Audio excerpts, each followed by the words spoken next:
अस्सलाम वालेकुम प्यारे दोस्तों, क्या हाल चाल है। प्यारे दोस्तों, अगर आपके पास कोई भी सप्लाई है ना 12 वोल्ट की है, तो अगर आप चाहते हैं कि उस पर कोई बड़ी चीज़ चलानी है, तो आपको पता है जब आम सप्लाई जो 12 वोल्ट की है ना, एलसीडी वाली हो या कोई भी अडाप्टर सप्लाई हो ना, तो अगर आप कोई चीज़ डायरेक्ट चलाएंगे ना, तो वो अक्सर ना उस पर झटके लगाएगी चीज़, पंखा वगैरह हो जो भी है, तो वो लेकिन चलेगी नहीं। तो दोस्तों आज मैं आपको तरीका बताऊंगा कि आपने एक छोटा सा पुर्जा इसके साथ लगाना है। आप चाहें तो इसके वोल्ट जो है ना वो 12 वोल्ट से 14 वोल्ट भी कर सकते हैं, 16 वोल्ट भी ले सकते हैं, 19 वोल्ट तक ये आम सप्लाई आपकी जो है ना वो बड़े मज़े से साथ काम करेगी और आप जो मर्जी पर जितना मर्जी लोड चलाएंगे वो ज़बरदस्त चलाएगी। मोहम्मद सीर और आप देख रहे हैं सी टेक्निकल ऑलराउंडर। तो चलिए जनाब वीडियो स्टार्ट करते हैं। अच्छा तो दोस्तों मेरे पास ये एक सप्लाई है, ये जनाब मैंने 17 इंच की जो एलईडी है ना उससे निकाली है। ठीक है, तो मैं अभी आपको इस पर पहले पंखा चला के चेक कराऊंगा और साथ साथ मीटर भी मैंने लगाया हुआ है, ताकि आपको ना मुकम्मल प्रैक्टिकल करके मैं दिखाऊंगा। इसके साथ जस्ट हमने एक दो पुर्जे लगाने हैं और यही सप्लाई जनाब पंखे को जनाब हेलीकॉप्टर की तरह चलाएगी। सब कुछ आपके सामने इसलिए करूँगा ताकि आपको जो है ना इसकी मुकम्मल समझ लगे। अगर आपके पास कोई भी सप्लाई है ना, चाहे छोटी है बड़ी है, 12 वोल्ट की है, तो वो उससे आपके वोल्ट जो है ना वो एम्पेयर तकरीबन 17 से 19 वोल्ट तक बढ़ जाएंगे।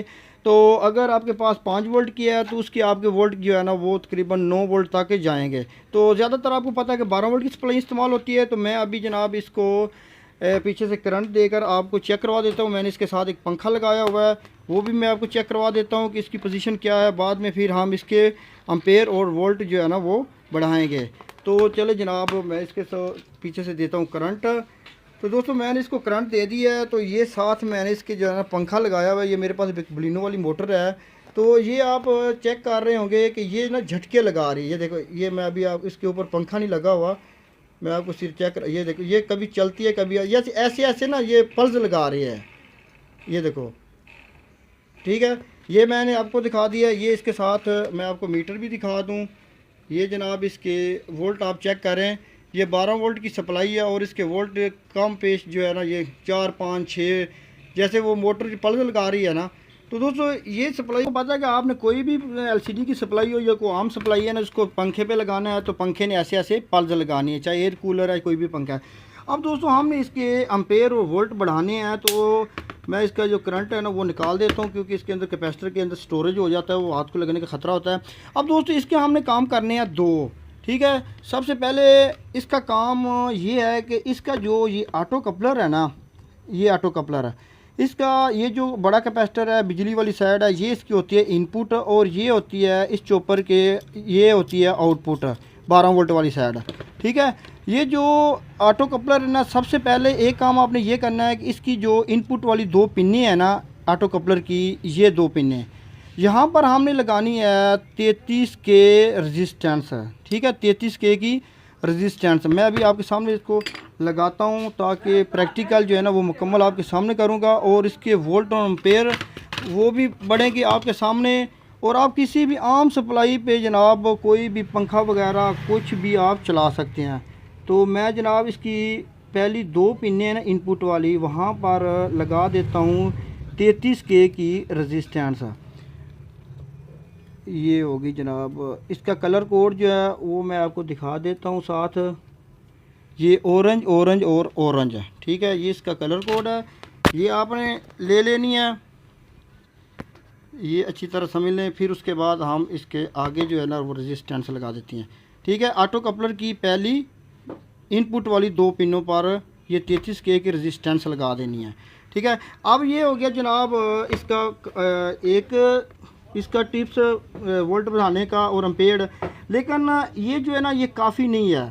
ठीक है, इस पे भी ये पल्स वगैरह जो है ना वो वोल्ट एम्पेयर बढ़ेंगे सी, लेकिन ये थोड़ी सी पल्स जो है ना कुछ निस्बत कम हो जाएगी और स्पीड तेज़ हो जाएगी। लेकिन असल में स्पीड जो बढ़ानी है ना वो बढ़ानी है जनाब 47 के की रेजिस्टेंस ने, इस रेजिस्टेंस ने। अब ये रेजिस्टेंस लगानी कहाँ पे है, ये आपके पास कोई भी सप्लाई है ना, इसके आउटपुट पर ना यहाँ पर एक छोटा सा ट्रांसिस्टर आपको नज़र आ रहा होगा 3 पिनों वाला, ये ट्रांसिस्टर है। ये मेरे पास ये सप्लाई पड़ी हुई है, आपके पास कोई भी सप्लाई पड़ी हुई है ना।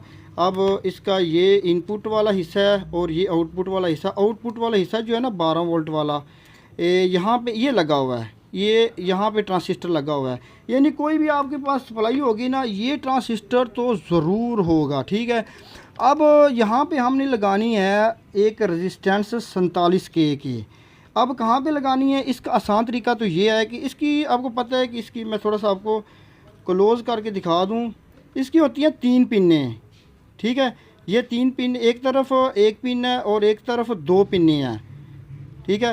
अब आपने क्या करना है, आपने अंदाज़ा नहीं लगाना कि जनाब कौन सी पिन पे 47K की रेजिस्टेंस लगानी इन तीनों पिनों में से। आपने क्या करना है, आपने एक तरफ एक पिन है ना, उस पे आपने जो 47K की रेजिस्टेंस है ना, उसकी एक जो इसकी पिन है ना, वो आपने एक लगा देनी है एक तरफ, ठीक है ना। ये आपने यहाँ पे लगा देनी है, मैं भी लगा देता हूँ। फिर दूसरी पिन है ना, उसका मैं आपको समझा देता हूँ कि वो आपने इसकी दाएं पिन पे लगानी है या बाएं पिन पे लगानी है। एक पिन है ना, वो आपने ट्रांजिस्टर की एक तरफ जो पिन है ना, वहाँ पे लगा देनी है रेजिस्टेंस, ठीक है। अब आपने क्या कर से इस कागज़ पे भी समझा दूँ ताकि आपको आसानी से समझ लग जाए। फॉर एग्ज़ाम्पल ये जनाब ट्रांजिस्टर है हमारे पास, इसकी एक पिन ये है और 2 पिनें हैं ये, ठीक है। ये है जनाब ऑटो कपलर। मैं थोड़ा सा आपको आसान तरीके से इसलिए समझा रहा हूँ ताकि आपको, ये इसका इनपुट है, ये है आउटपुट, ठीक है।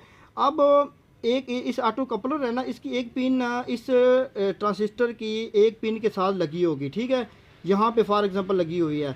आपने क्या करना है, आपने 47K की रेजिस्टेंस एक यहाँ पे लगा देनी पिन और एक यहाँ पे लगा देनी है जो कि ऑटो कपलर के साथ नहीं लगी हुई। आपने यहाँ पे रेजिस्टेंस लगा देनी है, यहाँ पे आपने 47K की रेजिस्टेंस लगानी है यहाँ पे, ठीक है। तो यहाँ पे आपने रेजिस्टेंस लगा देनी है। अब जनाब ये मैंने इसका मुकम्मल जनाब इस तरह लगा दिया है।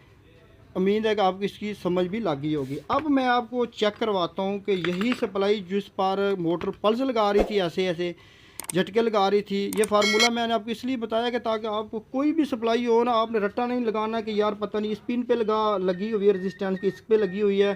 बस आपको सीधा सीधा मैंने ये समझा दिया। अभी मैं इसको प्रैक्टिकली जनाब आपको चेक करवाता हूँ कि अब इसकी जो बलिनो मोटर है ना, उसकी स्पीड कितनी तेज़ हो गई है। दोस्तों मैंने जनाब पीछे इसको करंट दे दिया है। ये मीटर सबसे पहले मैंने इसके साथ अटैच किया हुआ है। ये आप देख रहे होंगे कि 14 वोल्ट इसके आ रहे हैं पूरे, ठीक है।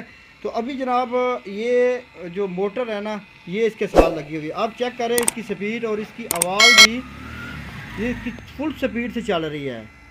ये देखें, वही मोटर जो कि झटके लगा रही थी ना, उसी सप्लाई पे मैंने इसका कनेक्शन किया हुआ है। ये देखें, ये उसी सप्लाई पे मैंने इसका कनेक्शन किया हुआ है। और ये जनाब प्रैक्टिकल मैंने आपके सामने इसलिए किया है कि ताकि बहुत सारे दोस्त कहते थे कि आप वोल्टेज चेक करवाते हैं लेकिन इसके जो है ना पावर चेक नहीं करवाते। तो दोस्तों वही मोटर है जनाब जो कि फुल स्पीड से, जिसे ये पकड़ने से भी नहीं रुक रही। ये देखें,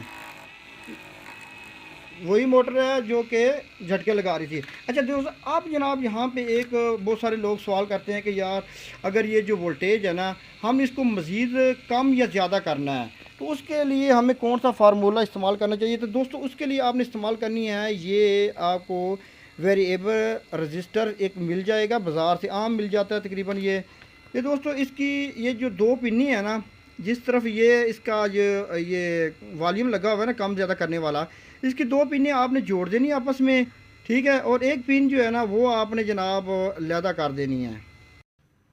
तो आपने इस तरह जनाब इसकी 2 पिनें हैं ना, ये आपने जोड़ देनी है, ये जो यहाँ पे वेरिएबल लगी हुई है, और एक पिन आपने लैदा कर देनी है। और आपने इसको उसी जगह पे लगाना है जहाँ पे आपने ये 47K की रेजिस्टेंस लगाई हुई है। तरीक़ाकार वही है।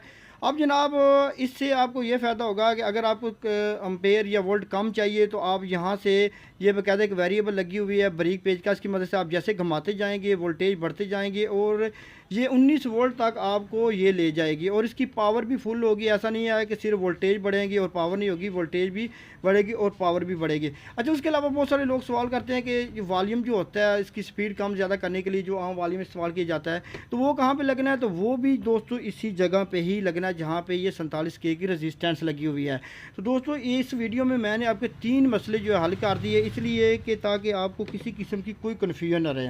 दोस्तों मज़ीद भी इंशाल्लाह बहुत सारी सप्लाइयाँ हैं जिस पे हम मज़ीद तजर्बात करेंगे। तो आपने हमारे चैनल को सब्सक्राइब कर लेना ताकि आपको इस तरह की मज़ीद इंफॉर्मेटिव वीडियो मिलती रहें। तो दोस्तों इसके साथ ही मुझे इजाज़त, अल्लाह हाफ़िज़।